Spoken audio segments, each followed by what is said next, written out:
سلام هموطنان خوبم، دوستان برنامه. خدا کنه هر جای دنیا باشین جور صحت سلامت باشین و روزهای روزه را به بسیار خوبی بی سپری نموده باشین و طاعت عبادت شما به درگاه خداوند قبول باشد.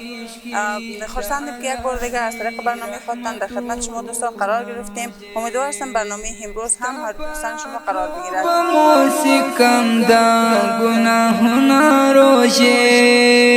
سلام علیکم برادر، خوب هستین؟ صحت من؟ و علیکم السلام. صبح فضل خدا میام. دیر خیر مهربانی. اسمتان؟ زمانم بصیر احمد ده. بصیر احمد جان، شما از کجا هستین؟ زه په خپله د میدان وردګو د ولایت مرکز میدان شهر یم. اینجا چطور آمد؟ دلته راغلی یم. زما یو مریض ده چې ډېر سخت ټپي ده او د ابن سینا په شبخانه کې ده. ډېر خواشینی وم، دغسې د پارک په طرف ته یو چکر وهم. د ماه مبارک رمضان، روزهای رمضان چطور گذشته؟ دا خو ډېر یو بختوره پرمختللې او خوندوره میاشت په دا 12 میاشتو کې دا یو خوندوره له ثوابونه ډکه د دینه بل ډکه میاشت ده. ډېره خوندوره میاشت ده. میشه بر ما بگوین بعضی کسا هست که از نسوار سیگریت در ایام روزهای رمضان استفاده میکنه. به نظر شما اون وقتی که چی میکنن استفاده میکنن؟ میگن که نسوار سیگریت روزه رو باطل نمیکنه. شما میشه بر ما بگوین که آیا این گپ درست است یا غلط؟ زه فعلا یو د دین عالم نه یم، خو خدای مهربانه دغونه یو څه موږ یاد لرو چې دغه نسوار او سیګرټ دغه هر شی چې دي دا انسان ته یو خوند بخي. دا بالکل په شریعت کې ناروا دي. دا روژه بالکل ماتوي. نظر به کسایی که کار میکنن و بر خود قناعت میته که روزه را باطل نمیکنه چی است؟ چی گفتنی داری برشن؟ زه دا گفتنی دوته لرم چې ګورئ ورونو، دغه 12 میاشتې موږ تیرو، دغه یو بهترینه میاشت ده. په دې میاشت کې موږ تاسو باید عبادت وکړو، خدای ته زاري وکړو. یو حدیث شریف ده چې عنوان ماته نه راځي، ویلي دي چې تاسو څلور شیه دلته په دې روژه کې تاسو له الله نه غواړئ. یو له دوزخ نه پناه غواړئ، یو جنت ترې غواړئ او استغفر الله ډېر وایئ. دې کې الله جل جلاله ډېر زیات اجر او ثواب انسان ته ورکوي. نو موږ باید دا کوشش وکړو چې دا ډېره بهترینه میاشت ده. په دې میاشت کې موږ خدای پاک ته عذر زاري کړو، ځکه چې هر بنده ډېر ګناهګار ده. خدای مهربانه چې دغه ګناهونه په دغې بختوره میاشت کې موږ ته رامات کړي. دا ستا په غېږ کې د الله دي رحمتونه روژې، ستا په راتلو به مو سیلر دا ګناهونه روژې. شکر است، الحمدلله بخیر شد. بشن اسمتان؟ عبدالباسط. عبدالباسط. کجا رفته بودی؟ بس خواستیم به خاطر که روز کم سپری شود به چکر آمدیم. این روز رمضان؟ به خاطر امروز رمضان آمدیم که کمی وقت سپری شود. وقت سپری کنین. امروز چند؟ امروز روز هفتمش است. روز هفتم است. کدام عمل دارین؟ در عمل خود نداریم. عید ندارین؟ راست یا دروغ؟ نه خیر می راست. کدام اندیوال اعتماش است کدام عمل داشته باشید؟ خوب اکثریت بچه هستن. بله امروز رفقه هستن. او تو کسی میشناسین که مثلا نسوار یا سیگریت بزنه و نسوار سیگریت خدمای مبارک رمضان هم بزنه بگه روزه رو باطل نمیکنه؟ نه خیر، این قسم افراد نمیشناسم. از دوستای دیگری؟ خب نظر به کسایی که نسوار سیگریت استفاده میکنن در ماه مبارک رمضان میگن که روزه را باطل نمیکنه، گفتنید با اونا چی است؟ به نظر خودت روزه باطل میشه یا نه؟ 100% در آن چیزی که باعث انرژی بخشیدن باشه به انسان روزه را باطل میسازه. با کسایی که کارو میکنه چی میگی؟ برای برشون پیام دارم که کار خوب نیست، نباید انجام بدن و بالخصوص ماه رمضان ماه استغفار است. باید بنده به پروردگار رجوع کنه و بهترین راهش است که اگر در راهی که هستن دیمو کوشش کنید خود تغییر بدن.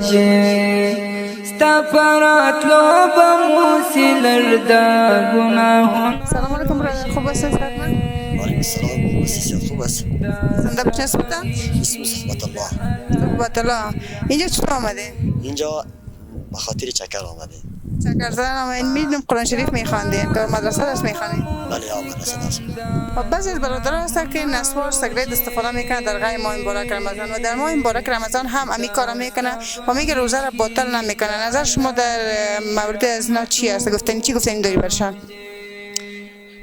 صادقا در کسی که روزه میگیره در ماه مبارک رمضان نباید که نی نسوار بزنه نی سیگریت، به خاطری که سیگریت هم بزنه همه آبش میره داخل شکمش و چی هم نسوار هم بزنه و سیگریت هم بزنه 100% که میره و همه دودش به شکم بشه یا لذت میبره از اون روزه را مکروه میکنه خراب میکنه روزه را نباید که بزنه در رمضان به شکل کلی از نگاه دین امی زدن موادی که به شکل دخانیات است که یکی از او سیگریت و نسوار است از نگاه دین میشه بر ما بگوین آیا گناه هست یا نه؟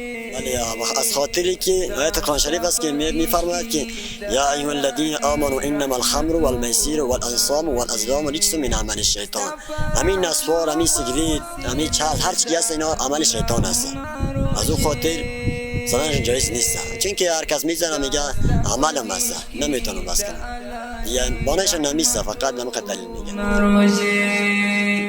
تایا شبنم دزلان گلاب تشکلا گانی راوڑی تشکلا سلام علیکم برادر خوب هستین صحتمند؟ شکر خدا شما خوب هستین بخیر هستین زنده باشین اسمتون؟ نجیب الله شیرزی هستم از ولایت پکتیا فعلا در پارک آمدیم به خاطر یک ساعت تفریح زنده باشین نجیب الله جان از پکتیا اینجا به درس آمدین یا اینجا خانه است؟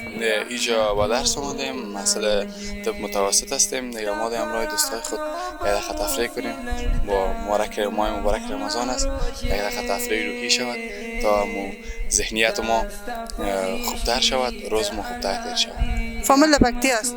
بله فامیل در پکتیا است بعضی از دوستای ما را که ما گاهی پیدا کردیم برنامه رو به این خاطر به یک چیز امروز اساسش گذاشتیم که میگن زدن نسوار و همچنان سیگریت در ایام روزه را باطل نمیکند به نظر شما چی است؟ به نظر شخصی من البته به نظر شخصی من چیزی که قرآن میگه حدیث میگه پیغمبر گفته خداوند خودش گفته چیزی که حرام است چی سیگرت باشد چی نسوار باشد چیز نشاباب دیگه باشد کلش حرام است و بالخصوص در ماه مبارک که میگن هیچ چیز نشاباب استفاده کردن نشاباب خود هر وقت چی رمضان نباشد چی باشه کلش حرام است داستا فغیش کی دا اللہ دی رحمتو نروشه سلام علیکم خوب هستین صحتمند؟ علیکم سلام څنګه خوري خیج ساعت خدمت زنده باشین اسمتون؟ احمد الله هدیم له کابل څخه احمد الله جان اینجا چطور آمدین؟ نن راغلم ملګری سره چې لږه کې کینو او فضا نه آزاد فضا نه ګټه واخلو او د درسونه لږه کې ځان سره وای د پانتون لپاره چې په امتحانو کې لږه کې خیمه په ځان کې راشي آمادگی امتحان پانتون گرفتین؟ اوه چطور شد روزای رمضان چطور گذشت؟ ماشاءالله ډیر ښه تیریږي او د خدای فضل د ښه تیریږي و ورځې تیر شو له خدای نه راضي نو چې همدغه مبارکه میاشت ده چې یولس میاشتې مونږ روژې نه نیسو او دې ګناهونه کیږي انسان د خطا ورنه کیږي او دغه میاشت کې بیا توبه او مغفرت ورنه غواړو چې مونږ خدای وبخي بعضی کسا از نسوار و سیگریت در ایام روزه استفاده میکنه و میگن که روزه را باطل نمیکنه به نظر شما آیا زدن سیگریت و استفاده از نسوار در ماه مبارک رمضان روزه را باطل میکنه یا خیر؟ اول خو روژه ماتیږي ولې نه چې الله جل جلاله ویلي دا چې هر شی چې دخانیات نشه ولري هغه روژه ماتیږي څوک چې کاروي هغوی لږه کې چې نشه سي هغه دې لپاره هغوی ماتیږي روژه شما که تک سر خوردین در طول عمرتان میشه بر ما بگین که در ایام روزه نسوار یا سیگریت استفاده کرده باشه و گفته باشه که گویا روزه را باطل نمیکنه او ولې نه هغوی ځان ته بانې جوړوي هر رقم بانې کوي چې روژه نه ماتیږي چې ولري ځان وباسي هغه عمل چې ده هغه عمل ترسره کړي ولې نه موږ مخامخ شوي څو کسانو سره هغوی ویلي دي اما موږ څه ورته ویلي چې هغه لږه کې دخانیات د نشې لري او هغوی نه ده منلي ځکه چې هغوی د عمل کاروي د عمل دا گناهونه روژه داستا فغیش کی دا اللہ دی رحمتو سلام علیکم خوب هستین صحتمند وقتتان بخیر و علیکم سلام تاسو ښه یاستئ ساعتم ښه دی زنده باشین اسمتان؟ زما نوم غلام عثمان دی اینجا چطور آمدین امروز؟ دلته خو دې دپاره راغلو چې دا روژه لږه لنډه شي بس وظیفې نه راغلو دلته یو ساعت دپاره راغلو چې دا وخت هم تېر شي دا روژه لږه لنډه شي ځکه چې تشویشونه هم ډېر دي او کارونه هم نشته دی او روزګار هم نشته بس داسې د تفریح ځایونه خو کابل کې کم دي همدغه پارک د دې پارک ته راځو کله ناکله یو ساعت کینو پکې کاربار میکنی؟ زه د یو شرکت سره کار کوم. چطور تیر میشه روزای روزه؟ هر روز این پارک میرین به خاطر وقت تیر کردن یعنی؟ نه دومره وخت چېرته دی چې هره ورځ پارک ته راشو. کله ناکله چې وخت پیدا شي بیا پارک ته راځو، نور خو زو دفتر ته خپلو کارونو پسې ګرځو. بعضی از دوستای ما میگه که در ایام روزه زدن سیگرت و همچنان نسوار استفاده کردن گوی روزه را باطل نمیکنه. به نظر شما آیا استفاده کردن از نسوار سیگرت در روزهای که در طول روز که روزه‌دار است یک شخص روزه را باطل میکنه یا خیر؟ نه، سیگرت، نسوار، هر یو عمل چې دی دا روژه په دې باندې باطلېږي. اگر چې دا خو دیني مسله ده خو دومره خو موږ هم پوهېږو. نسوار او سیګرټ یو خاص بد عمل دی، باید څوک استفاده ونه کړي. خو که څوک په دې عمل باندې اخته وي په روژه کې هر هغه شی چې د انسان وجود ته هغه یا یو غذا یا هر څه چې هغه ضرورت پرې رفع کېږي نو هغه ممنوع ده. سیګرټ هم یو عمل دی، کله چې اوس کې ضرورت یې رفع کېږي ستا د بدن، او نسوار دا ټول شی نه منع دي، دې باندې روزه ماتېږي. باید موږ ترې ځان وساتو. حتی په بدو خبرو باندې روژه مکروه کېږي، په یو بد عمل باندې روژه مکروه کېږي، په یو بد کار باندې. نو دا خو بیا یو عمل دی چې بدبختانه خلک پرې اخته دي. دې باندې روژه مکروه نه چې ماتېږي په نسوار، په سیګرټ، په هر قسم عمل باندې. د خدای لمینې سایه جوړ. دوستان این بود برنامه امروز که تقدیم شما کردم. خدا کنه مورد پسند علاقه شما قرار گرفته باشه. تا برنامه بعدی که باز در خدمت شما دوستان قرار میگیرم، شما را به الله پاک میسپارم. خداوند نگهدارتون.